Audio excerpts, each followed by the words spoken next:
When we say AGMA, I think sometimes we talk about it like a third party, but we are AGMA, right? Mm. I'm AGMA as a member, as a leader. Nile is AGMA as a leader in this moment. We are AGMA and we build that power that Nile is experiencing. Those letters that Dallas Black has been receiving, those donations, I mean, we have a membership of over 7,000 members across the country. And that's AGMA. That's the power and that's the community. And the world is showing up for these dancers in the way that they know the dancers would show up for them. And that's what unionizing and collective action is all about. I'm Caitlin, a former professional ballerina turned dance educator and career mentor, and this is the Brainy Ballerina podcast. I am here for the aspiring professional ballerina who wants to learn what it really takes to build a smart and sustainable career in the dance industry. I'm peeling back the curtain of the professional dance world with open and honest conversations about the realities of becoming a professional dancer. Come along to gain the knowledge and inspiration you need to succeed in a dance career on your terms. Hello and welcome to the Brainy Ballerina podcast. I'm your host, Caitlin Sloan, and I am joined today by Antuan Byers and Nile Ruff. Antuan is the dancer's vice president of the American Guild of Musical Artists, and Nile is a dancer with Dallas Black Dance Theater. I invited them on today to discuss recent events at Dallas Black Dance Theater that have rocked the dance world. To give a little background, Dallas Black Dance Theater is the oldest continuously operating professional dance company in Dallas.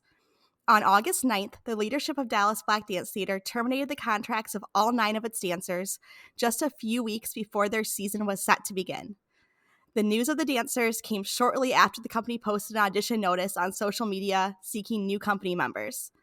The management states that the dancers were let go over a social media video that displayed, quotes, unprofessional content that negatively impacted their image. However, all of this has come about after the dancers of DBDT took steps to unionize with AGMA in May 2024. So with that little bit of background, let's get into talking about this.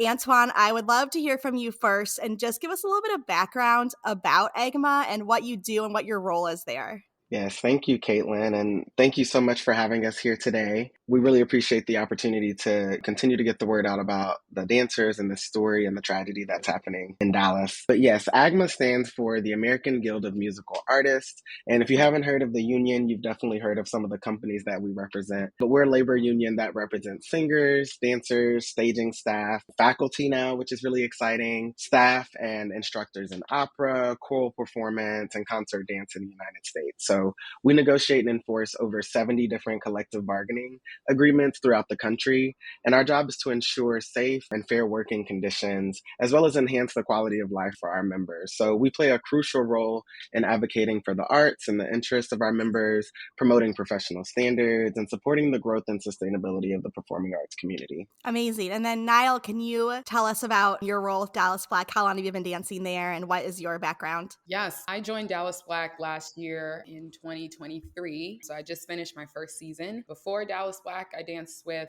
Dance I Quell, Spectrum Dance Theater, plus Donald Byrd, Dayton Contemporary Dance Company, Deeply Rooted Dance Theater, and Attack Theater, all different places in the United States.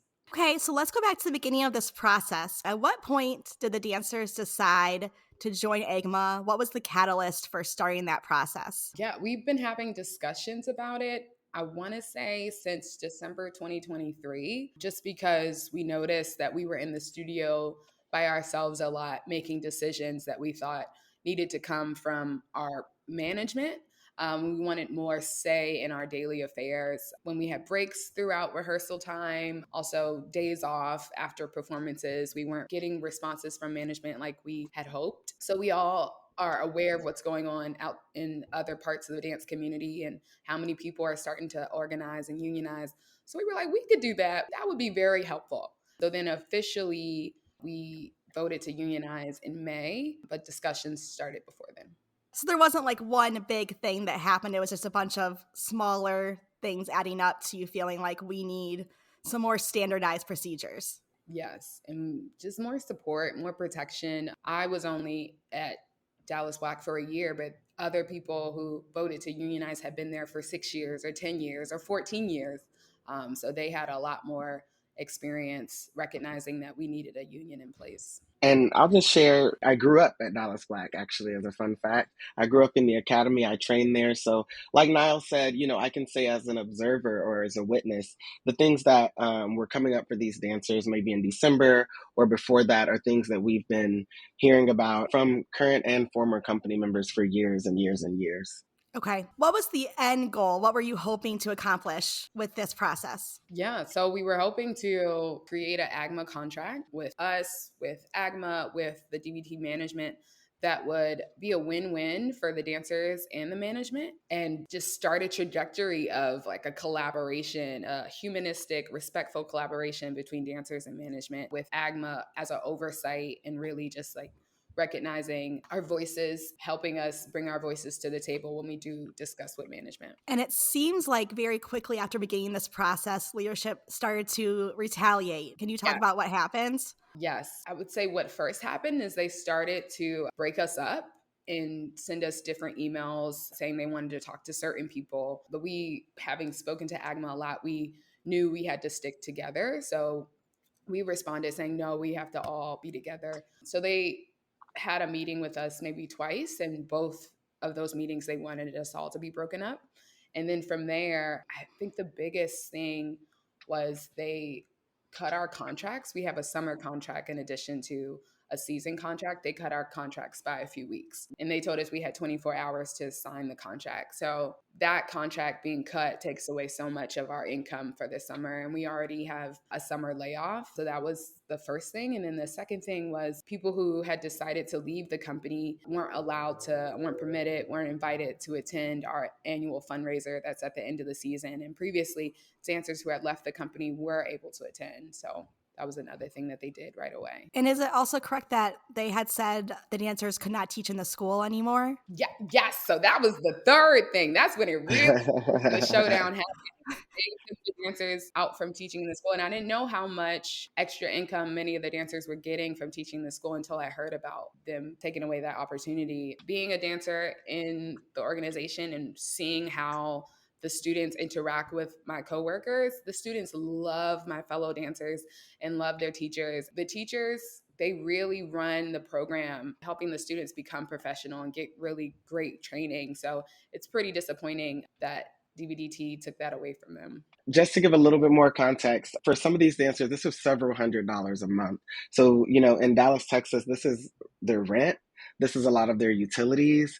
And, like I said, I grew up at the Dallas Black Dance Academy. All of my teachers were from the first company. These are world-class artists that we were getting to train with and have such close proximity with. So this is something that I think was a part of the history and the lineage and the culture of the company, is getting to interact so closely with these company members. So this change was something that I think affects not only the dancers that we're advocating for and their salaries, but also generations of dancers to come coming out of the Dallas Black Dance Academy. Yeah, absolutely. From both ends, from AGMA and from the dancer's perspective, did you expect this to happen when you took steps to unionize, or did you think it would be a little bit more streamlined, like you said, a collaborative approach? I had only been there for a year, and knowing the energy of the executive director, I felt like there was going to be a little bit of a pushback. I didn't expect this much of a pushback, and ultimately this firing. I didn't expect that, just because looking around at other dance companies, that's not what's happened. And it just blows my mind that this happened. Yeah, I agree. I think that I've experienced a lot of pushback from several different companies. I mean, if you just follow AGMA on Instagram, you'll see that we're constantly in these negotiations and different battles with several different companies. But I think that, Allison Beck, who's our current interim executive director, has worked in the labor field for decades and decades. And she has said that she's never seen something so egregious as what we're experiencing with Dallas Black right now. And why do you think that is? Why are they so worried about dancers joining the union? Because from my perspective as a dancer and as being a leader in the nonprofit field, it's just good for everyone. It's just good business. So what are they so worried about? My thought is they don't want to lose control. Outside of this year and outside of bringing AGMA in to work with us, there's been histories of this kind of egregious actions before, with firing of dancers, using dancers in a way that's not very respectful or humane. So I think it would just completely take away their control to be able to act in that way. I don't know if they also have something to hide. I'm not sure, but it blows my mind. Also, the fact that it's a Black organization, they're Black leaders, and we are Black people and Black dancers. So I'm surprised that people in the same community would treat each other this way. Yeah, I agree. Now, I think it's all about power. I think that this is a company and an organization that hasn't been challenged in this way before. And I think for many years has operated on their own, however they want to, without much oversight, without much engagement or input from the dancers. I mean, from what I hear, whenever dancers do try to offer feedback or input, they're often met with disciplinary actions. I think that this was something that was new for Dallas Black Dance Theater. And instead of leaning into it and coming to the table collaboratively, we were met with defensiveness. Absolutely. Yeah. So AGMA has issued a do not work order for Dallas Black Dance Theater. Can you explain what this means? And has this ever happened before? This is not something we do every day. This is not a tool in our arsenal that we, deploy on a regular basis. I can't recall this ever happening during my time as a member. Many people, within the board and our membership can't recall this happening. I don't think this has really happened before within AGMA. And, what this do not work order means is that AGMA members, as well as members of the Associated Actors and Artists of America, which a lot of folks know as the 4As, that includes SAG-AFTRA, Actors Equity, AGBA, which is the American Guild of Variety Artists, etc. All folks in the 4As are prohibited from performing any services for Dallas Black Dance Theater until this order is lifted. Violating this order may subject members to discipline, which can include fines or expulsion. So all of this includes auditioning for Dallas Black Dance Theater. And just to give a little bit more context, right, for the dancers that are listening, that means that any company in AGMA, like I said, we represent over 70 different companies. Obviously, all of those are not dance companies, but we also have dance and opera, as well as dance in several other spaces. That also includes any choreographers that we represent. That includes any stage managers or staging staff that Dallas Black Dance Theater might work with. That goes to Broadway shows that work under an equity contract. So that's any of these touring Broadway shows or shows that are actually on Broadway. AGBA represents the Rockettes. So if anybody, might be represented by that union, or Cirque du Soleil is also represented by the American Guild of Variety Artists in a lot of their shows.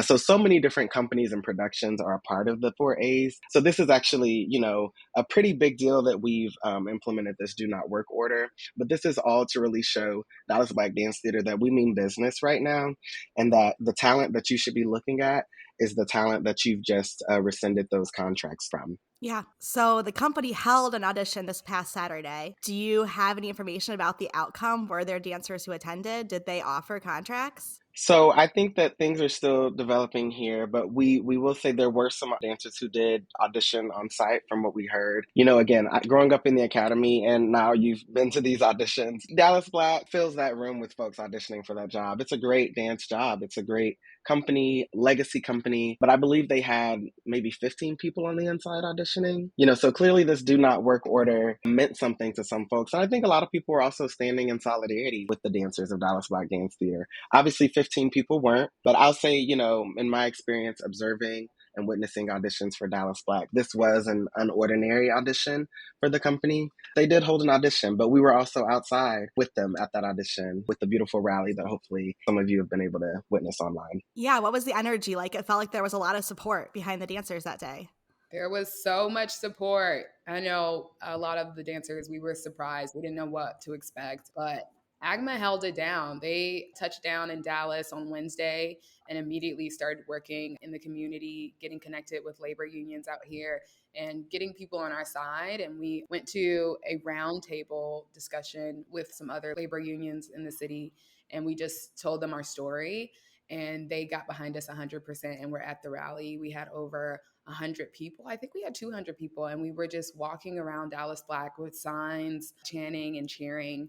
And it ultimately led to us all dancing in the street and just like expressing immense joy and really just calling for the dance energy, the dance gods to really come at our aid to shift this tragedy that's been going on. Yeah, and I'll say too, again, being from Dallas, it was so beautiful because I knew so many of those different faces out there. The people that were out there were community members, patrons of Dallas Black Dance Theater, students of the Performing Arts School and the dance studios, politicians, local, state. We received national support from some politicians as well. We had faith leaders out there. We had other union members, like Nile said. So I think we did have a little over 200 people there, all there standing in support, and many other people online who were both observing live, leaving comments, who supported the dancers on their GoFundMe. I mean, there's just been an immense outpour, overwhelming amount of support around the world for these dancers during this moment. You know, as someone who's been able to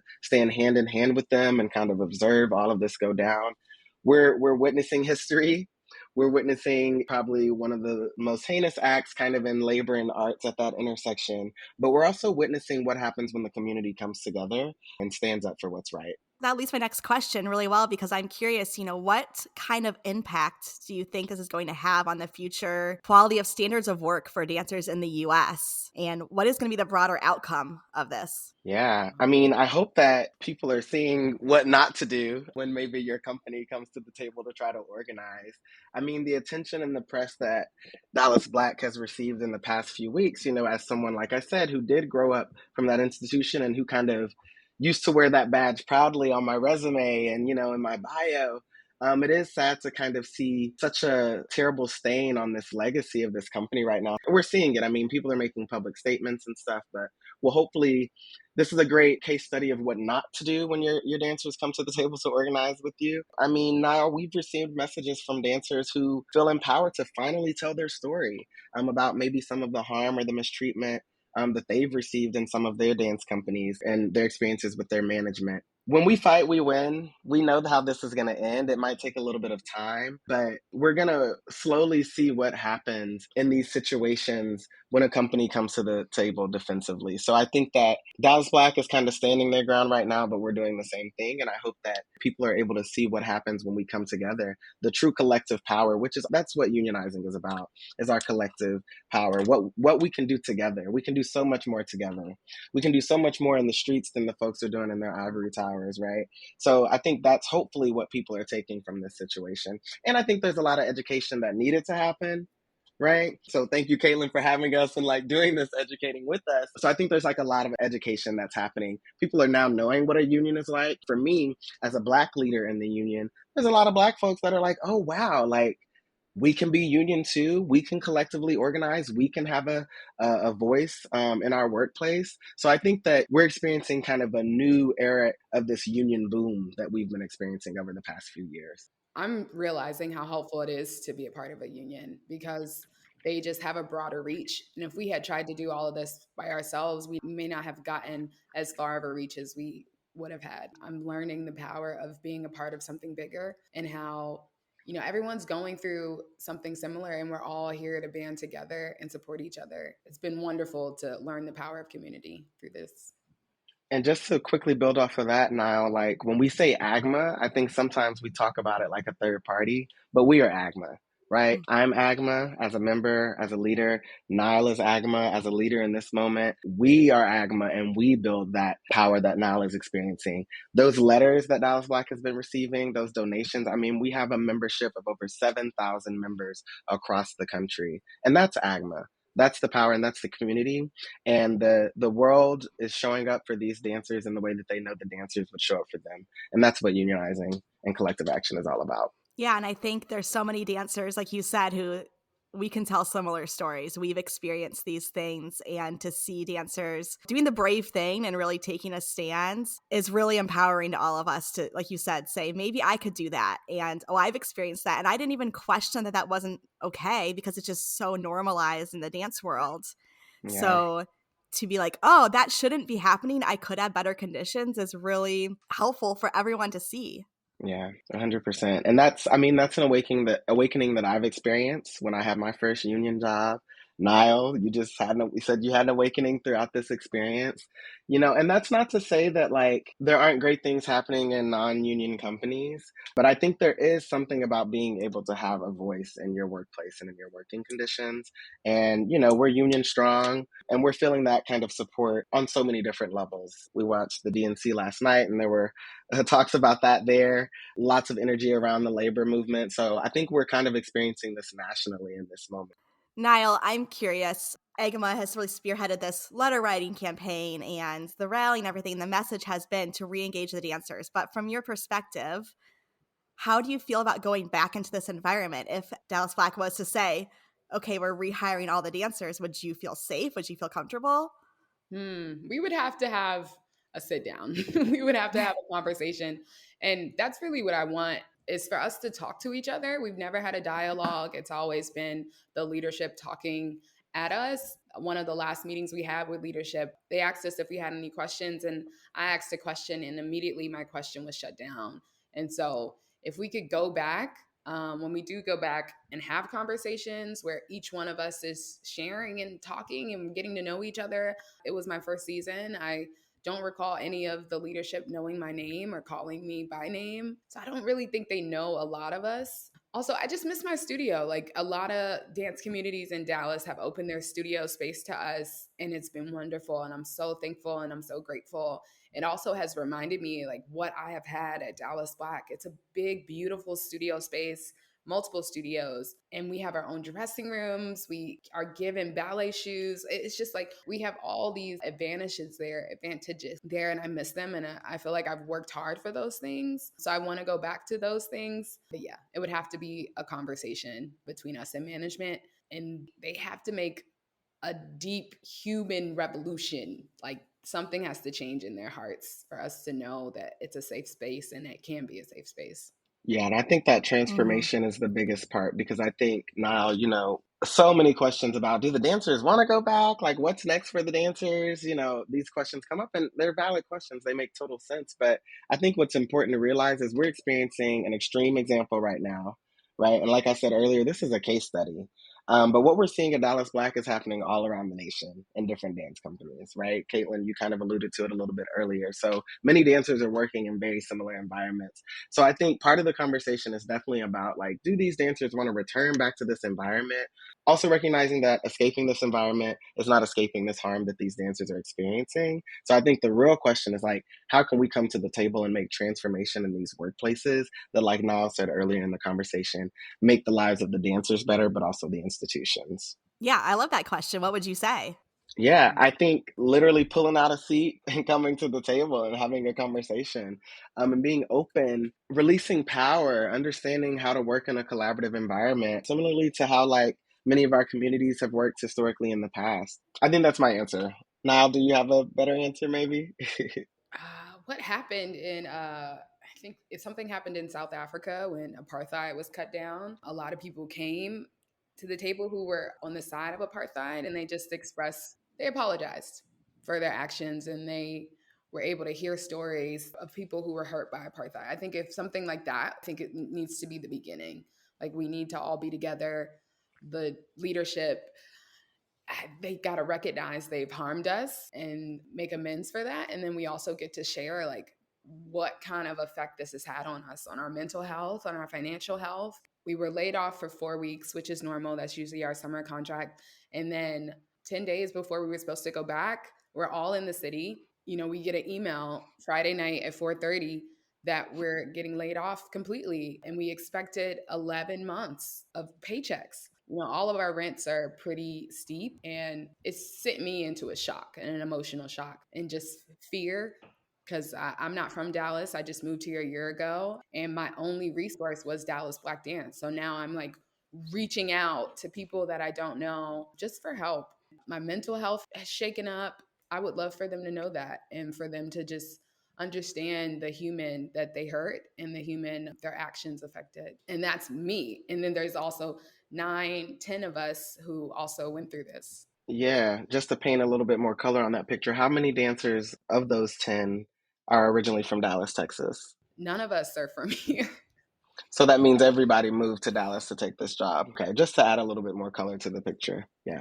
I know you said there was a huge support from people in the city at your rally. Do you feel like you've gotten more support, emotionally, but also like physically? Yeah, so a lot of people have been reaching out to our Dancers of DBDT Instagram and said, like, we have studio space available. If y'all need studio space, we have classes. You can join our classes. Some people have reached out to us about teaching jobs and performing opportunities. So that really feels like, okay, we can get our footing as far as finances. And then, like, we're also trying to just divvy it up between 10 people. Yeah, just the community support with sending letters to management. Also, people have been supporting us for our GoFundMe. We're close to reaching our goal. The goal is that like everybody would be able to pay their rent for at least 3 months. That way they can have 3 months to figure out what their next step are. Also, people have just been on our Instagrams just saying like, we love you, we support you.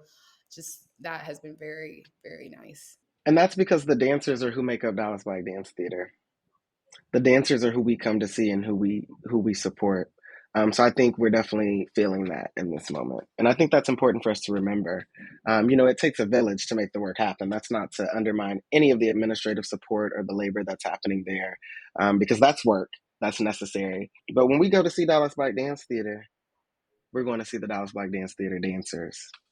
Just being here this season, I know I could see the importance of us unionizing because we were in the studio mostly by ourselves, creating all the work or fulfilling the assignments. Yeah, they would be sent down from management, but there would be weeks where it's just us in the studio and then we put on a performance, or we may not see management until the performance.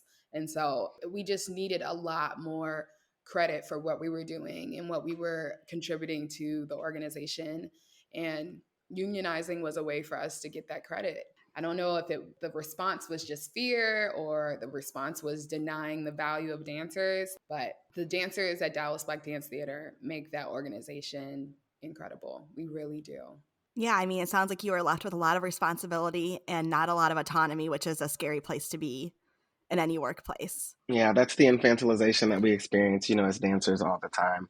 I always joke and say that we have about the same amount of power as we did in ballet tap combo 2 to 4 throughout our professional careers. And what I mean by that is like what we get to wear, how we get to show up into the space. I know there were some really archaic and kind of extreme rules that are being revealed in these contracts. I mean, they said they let the dancers go because of this video.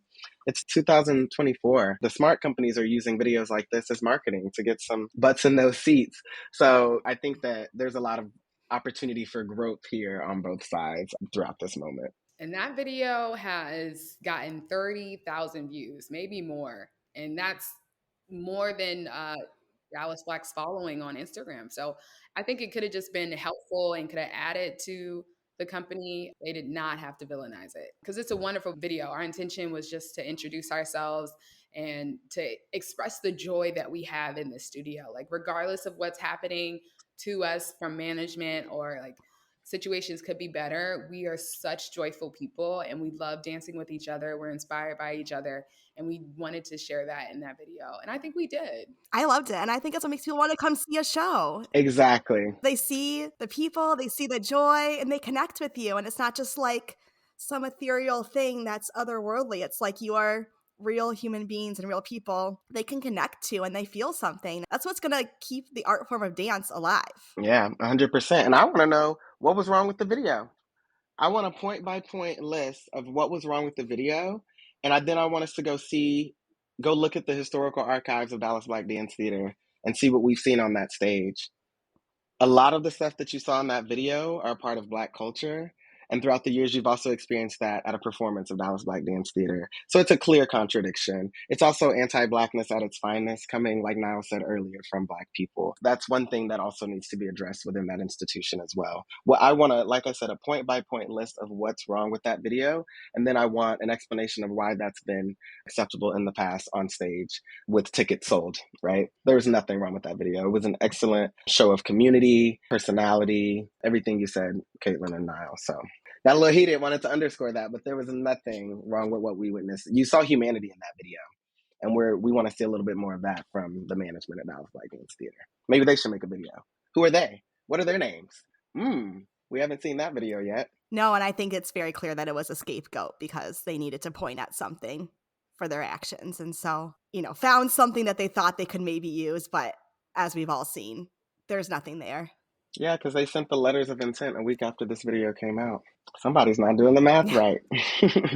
Yeah. This has been really enlightening and really helpful to help, I think, everyone understand what's going on, what you've been through, and like you said, just really add that layer of humanity to this whole situation and help people realize that you are human beings who are now out of work unexpectedly and are really struggling in many ways while still having to be on a very public stage. I'm so grateful for you taking the time to talk to me because I know that you've had to do a lot of these appearances and conversations, and I'm sure it's really wearing on you. It's just really powerful that you are still speaking up and still doing this with everything that's going on. I'm sure it's been difficult.